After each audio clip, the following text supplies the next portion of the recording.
ভানাক্কাম Lionel Messi. কি অবাক হচ্ছেন?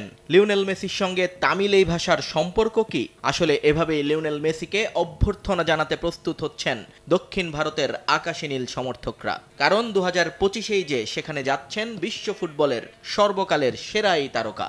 তবে একা নন, রীতিমতো দলবল নিয়ে ম্যাচ খেলতে ভারতে যাবেন লিওনেল মেসি। তবে সেটা তার ক্লাব ইন্টার মায়ামি নয়, ভারতের কেরালা রাজ্যে যাবে আর্জেন্টিনা দল, নিশ্চিত করেছেন রাজ্য সরকারের ক্রীড়ামন্ত্রী ভি আব্দুর রহিমান। গতকাল বিকেলে নিজের টুইটার অ্যাকাউন্ট থেকে এই ঘোষণা দেন মন্ত্রী। জানান, আর্জেন্টিনা ফুটবল ফেডারেশন কর্তাদের সঙ্গে বৈঠকে বিষয়টি নিশ্চিত হয়েছেন তারা। 2025-এর সেপ্টেম্বর বা অক্টোবর নাগাদ দুটো প্রীতি ম্যাচ আয়োজন করবে রাজ্য সরকার, যেখানে একটি দল হিসেবে থাকবে আর্জেন্টিনা, যে ম্যাচের সকল খরচ বহন করবে কেরালার রাজ্য সরকার। আপাতত ম্যাচ দুটোর ভেন্যু হিসেবে চিন্তা ভাবনায় রয়েছে কোচি স্টেডিয়াম। মূলত অনেক বেশি মানুষকে মেসির খেলা দেখার সুযোগ করে দিতেই এই স্টেডিয়ামকে বেছে নিয়েছেন তারা। এর দর্শক ধারণ ক্ষমতা প্রায় 60,000। এই ম্যাচ উপলক্ষে ফিফার ডেলিগেটরাও আসবেন বলে নিশ্চিত করেছেন রহিমান।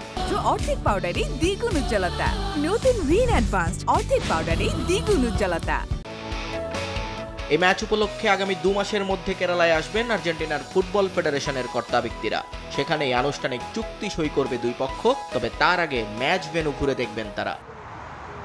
2022 সালে বিশ্বকাপ জয়ের পর আর্জেন্টিনাকে নিজেদের মাঠে আনার চেষ্টা করেছিল বাংলাদেশও। তৎকালীন বাফুফে প্রেসিডেন্ট কাজী সালাউদ্দিন চেষ্টা করেছিলেন মেসিদের নিয়ে আসতে, কিন্তু আর্থিক সহ নানা কারণে সেটা সম্ভব হয়নি।